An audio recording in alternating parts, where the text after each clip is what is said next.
আজি আমালোক এই ভিডিঅ'টোত আলোচনা কৰিম হায়াৰ ছেকেণ্ডাৰী আৰু মেট্ৰিক পৰীক্ষাৰ ৰেজাল্টৰ ডেট ঘোষণা কৰা হৈছে নেকি।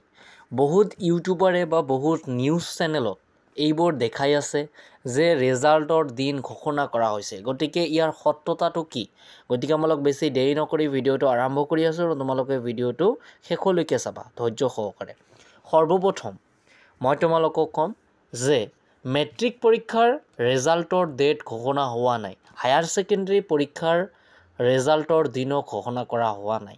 যদি ঘোষণা কৰা হ'ল হয় তেন্তে সৰ্বপ্ৰথম তোমালোকৰ টিচাৰৰ ষ্টেটাছত দেখিব পাৰিলাহেঁতেন।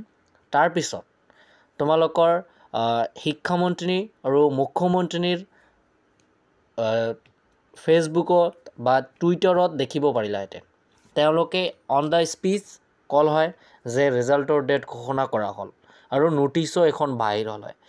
গতিকে তেনেধৰণৰ কোনো ধৰণৰ নটিছো বাহিৰ হোৱা নাই, শিক্ষামন্ত্ৰীৰ টুইটাৰতো দেখা পোৱা নাই, তাৰপিছত মুখ্যমন্ত্ৰীৰ টুইটাৰতো দেখা পোৱা নাই। গতিকে ইয়াৰ পৰা আমালোক এইটো ব্যাখ্যা কৰিব পাৰোঁ যে মেট্ৰিক পৰীক্ষা আৰু হায়াৰ ছেকেণ্ডাৰী ৰেজাল্টৰ দিন ঘোষণা কৰা হোৱা নাই। বহুত ইউটিউবাৰে কৈ আছে যে 20 এপ্ৰিলত ৰেজাল্ট দিব। এইটো কোন হিচাপত কৈ আছে? এইটো আগৰ হিচাপত কৈ আছে। গতিকে ধৰি লোৱা 2022ত ধৰি লোৱা মে মাহত দিছে। গতিকে 2022ত যিহেতু মে মাহত দিছে, 2023ত কিন্তু মে মাহত নিদিবও পাৰে। সেই ঠিক তেনেকৈ আগৰ বৰ্ষত এপ্ৰিল মাহত দিছে। সেইকাৰণে এইবাৰো কৈ আছে যে বহুত ইউটিউবাৰে কৈ আছে যে এপ্ৰিল মাহত দিব।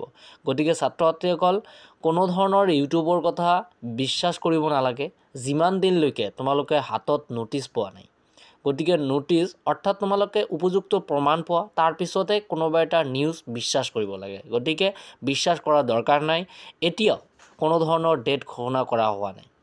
হয়তো মানে কি ডেট এই কাৰণে ঘোষণা হোৱা নাই, ইলেকশ্যন আহি আছে আৰু ইলেকশ্যনৰ ডেট ঘোষণা কৰা হৈ গৈছে। এই ইলেকশ্যনৰ পিছে তোমালোকৰ ৰেজাল্টটো দিয়া হ'ব। হয়, এনেকুৱা হ'ব পাৰে যে ইলেকশ্যনৰ আগতো ৰেজাল্ট দিব পাৰে এপ্ৰিল মাহত। মেট্ৰিক পৰীক্ষাৰ চান্স আছে এপ্ৰিল মাহত। এতিয়া কথা যিহেতু মে মাহত ভোট, তেন্তে এপ্ৰিল মাহত তেওঁলোকে ইলেকশ্যনৰ কাম কৰিবনে বহি চেকিঙে কৰিব? এইটো কিন্তু এটা চিন্তাৰ কথা। গতিকে চিন্তাৰ কোনো প্ৰয়োজন নাই, তোমালোকে মনে মনে থাকা। তোমালোকৰ যেতিয়া ৰেজাল্টৰ ডেট ঘোষণা হ'ব তোমালোকে একেবাৰে ভালকৈ গম পাবা আৰু সমূহ ছাত্ৰ ছাত্ৰীক জনাই দিয়া হ'ব। ইভেন ময়ো ইউটিউবত আপলোড কৰিম যে ৰেজাল্টৰ ডেট ঘোষণা কৰা হ'ল। ঠিক আছে, তো ছাত্ৰ ছাত্ৰীসকল আজিৰ ভিডিঅ'টো ইয়াতেই।